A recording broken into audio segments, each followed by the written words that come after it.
Sa punto pong ito, makakapanayam natin si Dr. Sevilio David Jr., ang Executive Director ng National Water Resources Board para pag-usapan ang supply ng tubig ngayong mainit ng panahon.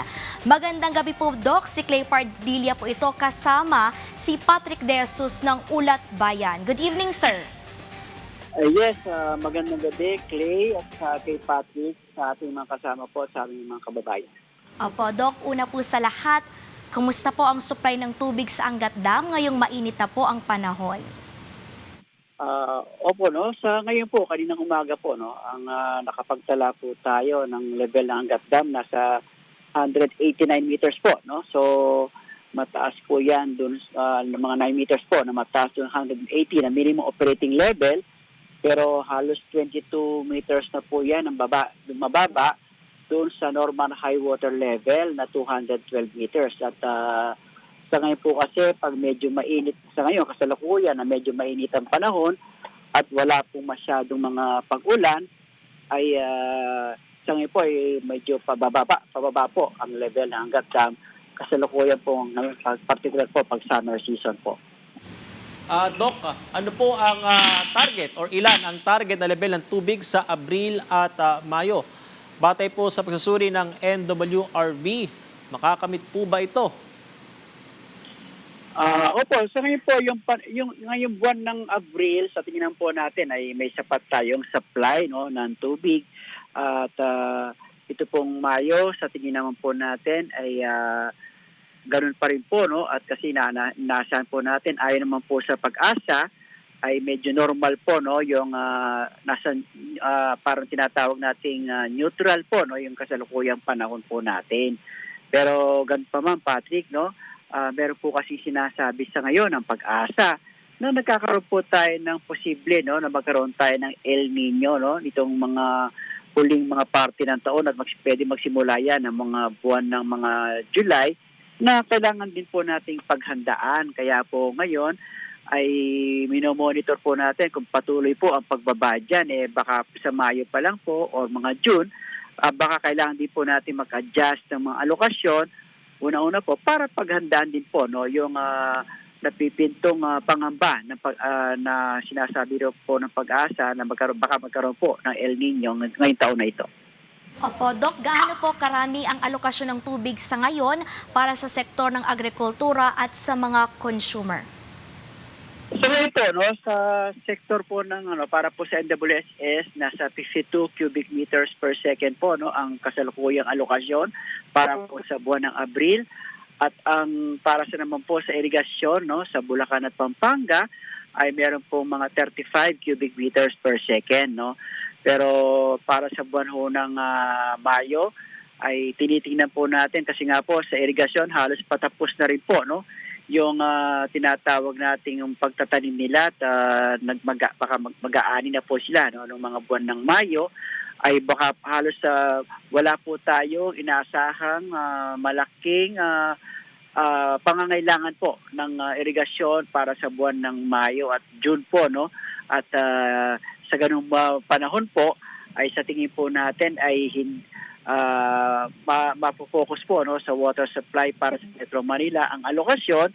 At sa ganung sitwasyon po ay kung sa isang banda po ay makakatulong yan kasi nga po sa paggaganong po hindi sumasabay yung irigasyon sa alokasyon ay hindi rin po masyadong bumababa ang level ng Angat Dam sa mga ganung panahon po.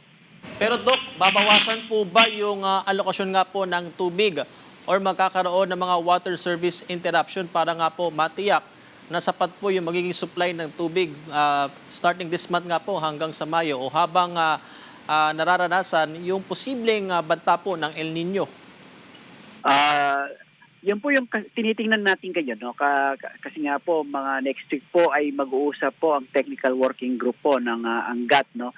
At importante rin po kung ano po yung mga projection ng Pag-asa, no? Ano po yung nakikita natin sa mga pag-ulan, no, na posibleng maranasan itong mga susunod na buwan.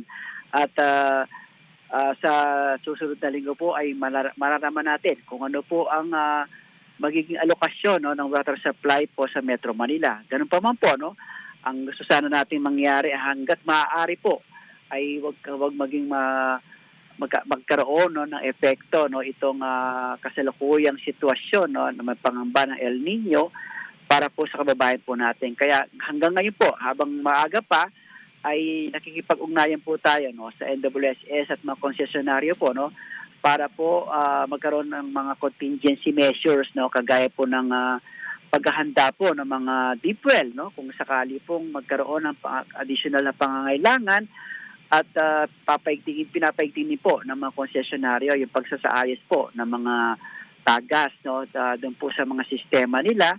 At kasama na rin po ito, no, yung idagdag na rin po natin, yung panawagan natin sa mga kababayan po natin na makakatulong din po sila sa paraan na magkaroon po ng mga water conservation measures sa ating mga kabahayan po at maging responsable po sa paggamit ng tubig.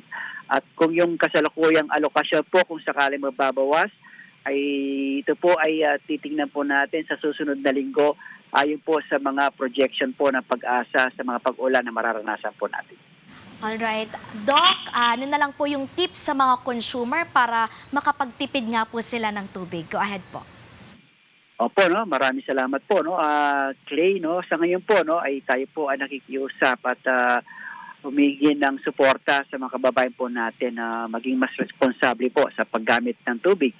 Naintindihan po natin sa ngayon na medyo tag-init po at medyo lumalakas po yung demand no, sa mga paggamit natin ng tubig. Ay mas maganda po sana kung magkaroon ng mas maging responsable, mag-recycle po kung may mga pagkakataon po at mag-reuse no. At kung maaari po sana ay kung ito pong bawas-bawasan natin no, itong mga paggamit natin ng tubig kagaya po ng mga sa paghuhugas ng mga sasakyan po natin no, ay kung maaari po ay medyo bawas-bawasan po natin sa ngayon yan. At yung schedule po no, yung mga pagdidilig po natin no, ay medyo agahan po natin kung kinakailangan at wag po tayo magdilig sa mga pag medyo mainit ang panahon at ito po ay nag-evaporate lang po no at baka para naman po hindi masayang no. So ito po yung ibang mga tips po natin at yung mga sa paggamit po natin ng mga banyo po natin ng pampaligo ay kung maaari po sana ay medyo kung hindi natin maiwasan baka kung maaari po sana ay medyo bilisan ng konti para naman po makatulong tayo sa tamang paggamit po ng tubig. Sir, makaka-apekto po ba yung energy emergency sa supply po ng tubig? May mga facilities po ba na gumagamit nga po ng langis o ng mga produktong petrolyo?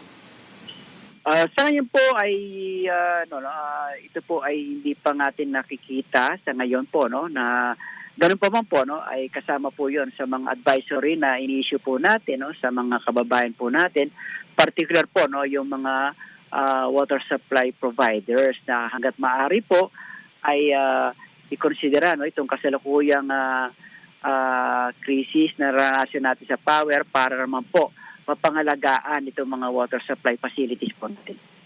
Alright, maraming salamat po Doc Sevilio David Jr., ang Executive Director ng National Water Resources Board.